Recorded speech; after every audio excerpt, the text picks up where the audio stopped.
it's Jessii Vee, and as you can tell by the title of today's video, we're gonna be talking about IKEA. It probably seems like a super random topic to do a video on, but let me tell you, there are so many creepy things I have to do with IKEA. It's gonna blow your mind. Before I get started, as you can see, I have a new background behind me. They're like colorful jellyfish in a forest. Super weird, but I love it. If you would like to win it, all you have to do is be subscribed to this channel, so my Jessii Vee channel, turn on your notification bell, and then head over to my Instagram account, follow me there, and DM me any color of the heart emoji. And I will be announcing the winner next month. Alright, so let's talk about IKEA. IKEA is basically a huge store that sells ready-to-assemble furniture, like beds, chairs, desks, etc. They also sell billions of dollars worth of food. IKEA was founded in 1943, and since then it's been like the most popular place ever. But let's be honest, I feel like everyone watching has been maybe slightly creeped out by IKEA, and if you're not, you're about to be. Whenever I think about IKEA, it reminds me of the movie 500 Days of Summer, and this might be an unpopular opinion, but that movie drove me nuts. It was so annoying. I just felt so frustrated for the guy. So,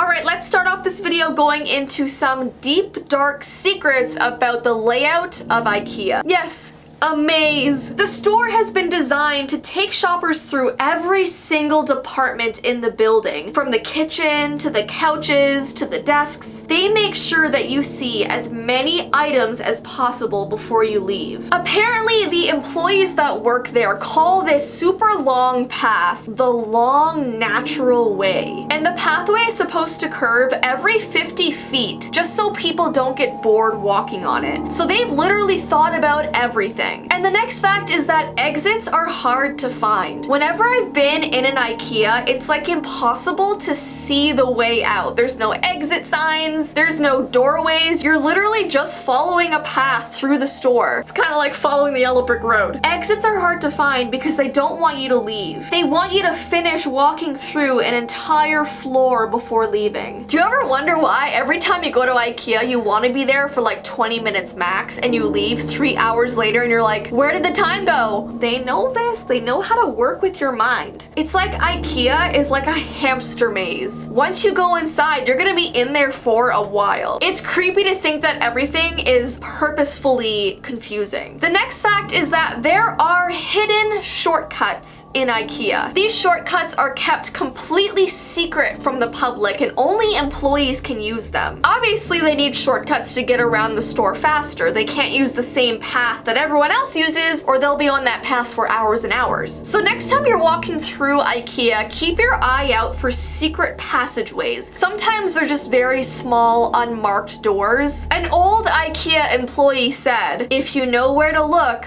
you'll find them. But the next fact is that these secret passageways constantly change. Once customers find these secret doors and secret passageways, they have to get rid of them and put new ones somewhere else because they never want people to get used to going through doors and finding their way around easily. So when someone finds a secret passageway, they move it. They want to force people to go through IKEA the long way, and shortcuts are a no-no, unless you are an employee. This reminds me of like a cringy Valentine's Day pickup line. Your eyes are like a trip to IKEA. I keep getting lost in them. Before I move on to the really creepy facts, I just want to briefly mention the kids' play area at IKEA. My parents used to drop my sister and I off there every single time they went to IKEA, and it was the worst place in the world. And the vibe in that room was so strange. Everyone was like robots. I'm gonna ask my sister what she thought of that place, and she literally agrees with me. So I'm gonna show you that clip right now. I'm doing another video about weird things about IKEA creepypasta. So there's a part where I'm talking about the play place. I wanna know your thoughts on the play place. Like, I have like some like vivid memories of like when I was a kid there. It's like morbid. I don't know. There's something about it. Morbid? There's something about it that's like insidious. Like, I don't know. The vibes The there. teachers and the kids were just kind of weird. Everybody was just kind of off. Maybe it's just because the kids are kind of forced to be there. Like, wow, this is a very interesting video to do. So yeah, it has some strange vibes, and apparently this whole playground is called Small Land. Yeah. Okay, let's move on to a haunted IKEA couch. A man from Toronto bought a couch from IKEA and soon realized it was haunted when he got home. He kept it for a few days and really strange things started happening to him. So he decided to sell it on Craigslist because he wanted to get rid of it as soon as possible. And once he posted about this, people started to hear about it all over the news because of how bizarre it was. Like, a haunted couch. This is literally what he says in the description of his posting on Craigslist. Ever since I brought this couch into my apartment, I have been having reoccurring nightmares involving terrifying imagery. I've been sleepwalking and I've had quite a bit of insomnia. I have seen and felt the seat compress when no one is sitting on it. And the couch makes creaking noises at night regularly between 3 and 4 a.m. So this guy is literally convinced that his couch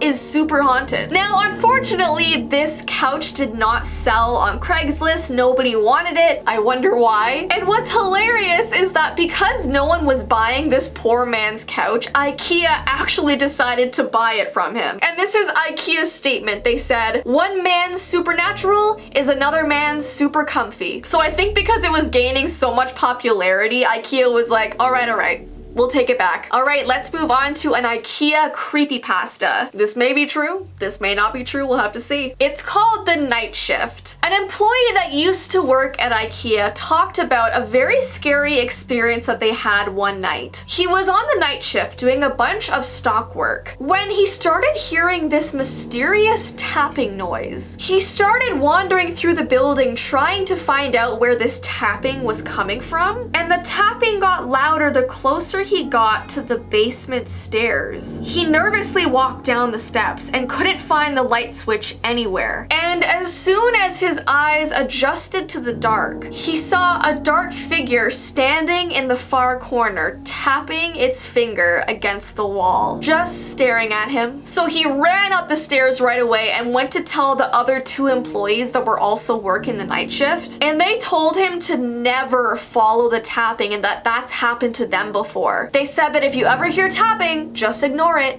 Don't follow it. And it says after that night he quit because he was just too afraid, and I don't blame him at all. That's terrifying. Anyway, so guys, if I missed any more creepy facts about IKEA, definitely comment them down below. But I hope you enjoyed this video and I hope you have an awesome rest of your day, and I will see you in my next one. Bye!